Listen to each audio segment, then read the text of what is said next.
Alright, today I wanted to do a vlog. I haven't done one in a while, so just going to do one on video games this time. And one particular problem that I think that video game developers are having is like we have no shortage of sandbox type games like Infamous and Grand Theft Auto and prototype games such as that. But I think a lot of times the game developers have trouble really immersing you in the city, really making you feel like you're part of like a really big city with buildings towering over you and stuff. Especially when you add superpowers into the equation, like with Infamous, where you can't necessarily fly, but you can scale buildings really quickly, and it really shrinks the city when you're able to do that and hover around and stuff. So I think games have been able to do that. I think they've been able to make you feel like you're really in a big city, and even without using first-person view, I think Skyrim and Oblivion have done a really good job because they're in first person. So when you throw third person in, you can't really look up and see all the different buildings and stuff. Obviously you can adjust the camera, but it's not like your character is really looking up, so to speak.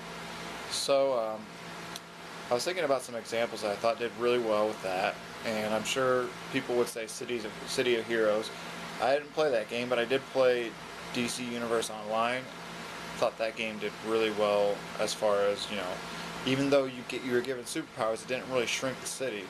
Obviously, they made the city bigger than probably, an Infamous, but the game that I'm going to show you today, I think it did a really good job, and it was only a PS2. It's called Robot Alchemic Drive, and you control a player, and they're in the city just like any civilian. So it's third-person view, and you control giant robots, and I'll explain more when I show it to you. So about to zoom in a little bit here. So here's Robot Alchemic Drive, and I got it muted right now so I can talk over it. But I'm the character on the left. I got split screen, so there won't be any interference. Although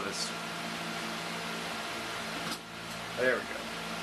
I had to turn that light off. That is the foot of my giant robot, and from right there it just establishes the scale. I mean, visibly this is the scale, so I can't look up. I mean, this is a PlayStation 2 game, it's very limited, but if I press, alright, that's my grenade. If I press select, wherever my character is, that's where I control the robot, and I can step with the trigger buttons. Whatever foot's, let's see. Okay, so R1 and L1. I just stepped on myself.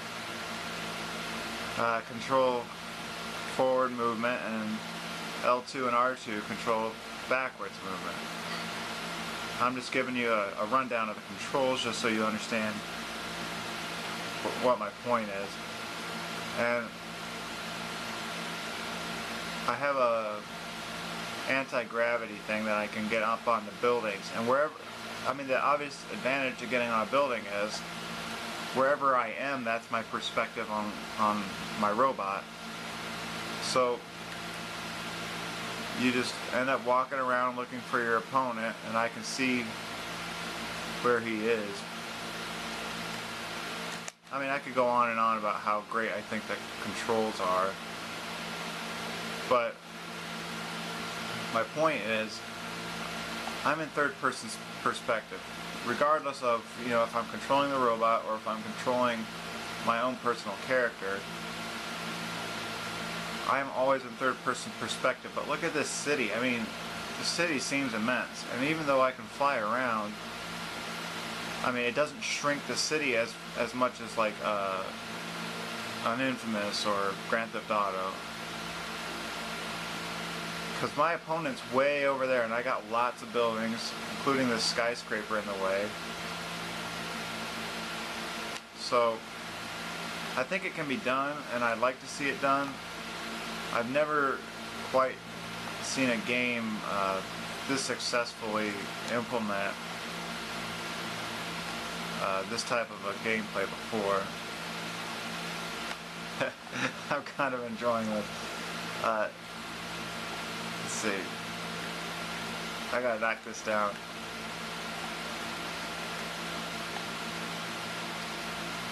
Oh, before I end this video,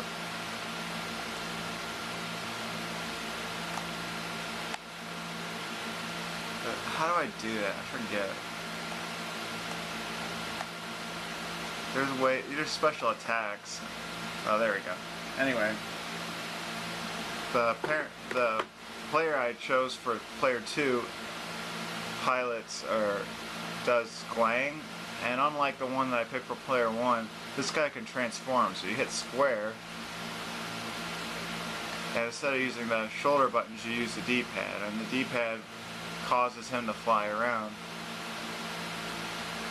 And the controls seem a little slow, but it actually makes you feel like you're controlling a giant robot, and when you actually hit your opponent, you kind of feel the impact, so to speak.